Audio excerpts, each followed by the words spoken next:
प्रिय भक्तों, आइए जानते हैं भगवान शिव और माता पार्वती की कहानी। जब माता पार्वती ने भगवान शिव को दान में दिया, तो चलिए शुरू करती हूँ भोलेनाथ की यह कहानी। एक श्रेष्ठ पुत्र की प्राप्ति हेतु भगवान शिव से आज्ञा लेकर पार्वती ने 1 वर्ष तक चलने वाले पुण्य व्रत का समापन किया। व्रत की समाप्ति पर पुरोहित सनत कुमार ने देवी पार्वती से कहा, सुव्रते, मुझे दक्षिण चाहिए। पार्वती ने मुमांगी दक्षिणा देने का वचन दिया। फिर क्या था, पुरोहित बने सनत कुमार ने अस्वाभाविक दक्षिणा की याचना की। देवी, इस व्रत में दक्षिणा स्वरूप मुझे अपने पति को दीजिए। ये सुनते ही देवी पार्वती पर जैसे वज्रपात हुआ। वे व्याकुल होकर विलाप करती हुई मूर्छित हो गईं। पार्वती को मूर्छित देखकर ब्रह्मा, विष्णु और मुनियों को हंसी आ गई। उन्होंने पार्वती को समझाने के लिए भगवान शिव को भेजा। पार्वती की मूर्छा टूटने पर शिव ने उन्हें समझाया, देवी, देव कार्य, पितृ कार्य या नित्य नैमित्तिक जो भी कार्य दक्षिणा से रहित होता है, निष्फल हो जाता है। उस कर्म से दाता कालसूत्र नामक नरक में गिरता है। उसके बाद वह दीन होकर शत्रुओं से पीड़ित होता है। ब्राह्मण को संकल्प की हुई दक्षिणा उस समय न देने से वह बढ़कर कई गुनी हो जाती है। भगवान विष्णु और ब्रह्मा ने पार्वती से धर्म रक्षा के लिए अनुरोध किया। धर्म ने भी समझाया। देवताओं ने कहा, मुनियों ने भी दक्षिणा देने की प्रेरणा दी, फिर भी पार्वती चुपचाप रही। तब सनत कुमार ने कहा, शिवे, या तो आप मुझे दक्षिणा में अपने पति को प्रदान कीजिए या अपने दीर्घकालीन कठोर तप का फल भी त्याग दीजिए। इस महान कर्म की दक्षिणा न मिलने पर मैं इस दुर्लभ कठोर व्रत का फल ही नहीं, आपके समस्त कर्मों का फल भी प्राप्त कर लूंगा। उद्विग्न होकर पार्वती ने कहा, पति से वंचित हो जाने वाले कर्म से क्या लाभ? दक्षिणा देने तथा धर्म और पुत्र की प्राप्ति से मेरा क्या हित होगा? पृथ्वी देवी की उपेक्षा कर वृक्ष की पूजा करने से क्या प्राप्त हो सकेगा?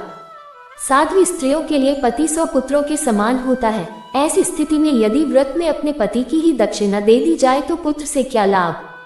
ये सत्य है कि पुत्र पति का ही अंश होता है, लेकिन उसका एकमात्र मूल तो पति ही होता है। मूल धन के नष्ट होने पर समस्त व्यापार ही विनष्ट हो जाता है।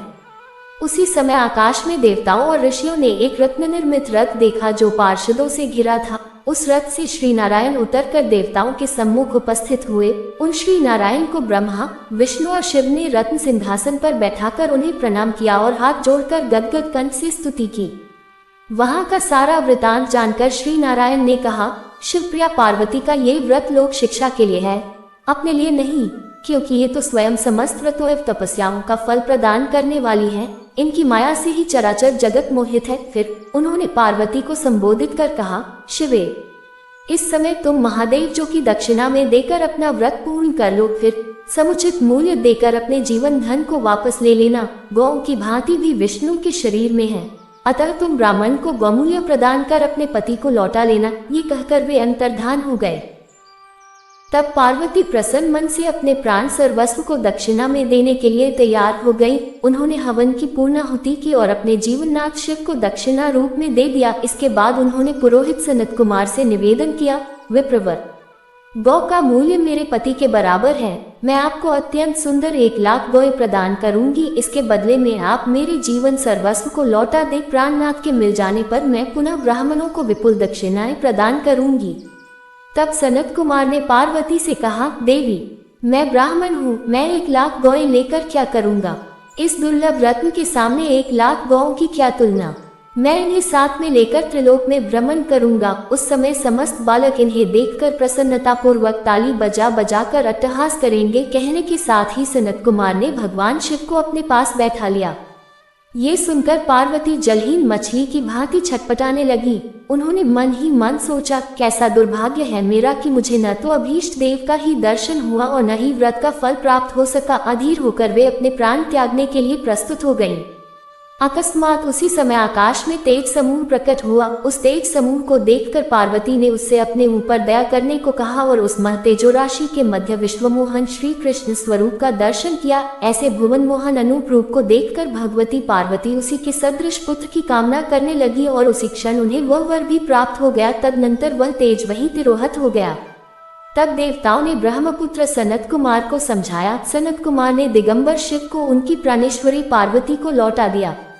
वहां का सारा वृतांत जानकर श्री नारायण ने कहा, शिवप्रिया, पार्वती का ये व्रत लोक शिक्षा के लिए है, अपने लिए नहीं, क्योंकि ये तो स्वयं समस्त व्रतों एवं तपस्याओं का फल प्रदान करने वाली है। इनकी माया से ही चराचर जगत मोहित है। फिर उन्होंने पार्वती को संबोधित कर कहा, शिवे, इस समय तुम महादेव जो की दक्षिणा में देकर अपना व्रत पूर्ण कर लो, फिर समुचित मूल्य देकर अपने जीवन धन को वापस ले लेना। गौ की भांति भी विष्णु के शरीर में है, अतः तुम ब्राह्मण को गौमूल्य प्रदान कर अपने पति को लौटा लेना। ये कहकर वे अंतर्धान हो गए। तब पार्वती प्रसन्न मन से अपने प्राण सर्वस्व को दक्षिणा में देने के लिए तैयार हो गई। उन्होंने हवन की पूर्णाहुति की और अपने जीवननाथ शिव को दक्षिणा रूप में दे दिया। इसके बाद उन्होंने पुरोहित सनत कुमार से निवेदन किया, विप्रवर, गौ का मूल्य मेरे पति के बराबर है। मैं आपको अत्यंत सुंदर 1,00,000 गौएं प्रदान करूंगी। इसके बदले में आप मेरे जीवन सर्वस्व को लौटा दे। प्राणनाथ के मिल जाने पर मैं पुनः ब्राह्मणों को विपुल दक्षिणाएं प्रदान करूंगी। तब सनत कुमार ने पार्वती से कहा, देवी, मैं ब्राह्मण हूँ, मैं 1,00,000 गौएं लेकर क्या करूँगा? इस दुर्लभ रत्न के सामने 1,00,000 गौओं की क्या तुलना। मैं इन्हें साथ में लेकर त्रिलोक में भ्रमण करूंगा। उस समय समस्त बालक इन्हें देखकर प्रसन्नता पूर्वक ताली बजा बजा कर अट्टहास करेंगे। कहने के साथ ही सनत कुमार ने भगवान शिव को अपने पास बैठा लिया। ये सुनकर पार्वती जलहीन मछली की भांति छटपटाने लगी। उन्होंने मन ही मन सोचा, कैसा दुर्भाग्य है मेरा कि मुझे न तो अभीष्ट देव का ही दर्शन हुआ और न ही व्रत का फल प्राप्त हो सका। अधीर होकर वे अपने प्राण त्यागने के लिए प्रस्तुत हो गईं। अकस्मात उसी समय आकाश में तेज समूह प्रकट हुआ। उस तेज समूह को देखकर पार्वती ने उससे अपने ऊपर दया करने को कहा और उस मह तेजो राशि के मध्य विश्वमोहन श्री कृष्ण स्वरूप का दर्शन किया। ऐसे भुवन मोहन अनूप रूप को देखकर भगवती पार्वती उसी के सदृश पुत्र की कामना करने लगी और उसी क्षण उन्हें वह वर भी प्राप्त हो गया। तदनंतर वह तेज वहीं तिरोहत हो गया। तब देवताओं ने ब्रह्मपुत्र सनत कुमार को समझाया। सनत कुमार ने दिगंबर शिव को उनकी प्राणेश्वरी पार्वती को लौटा दिया।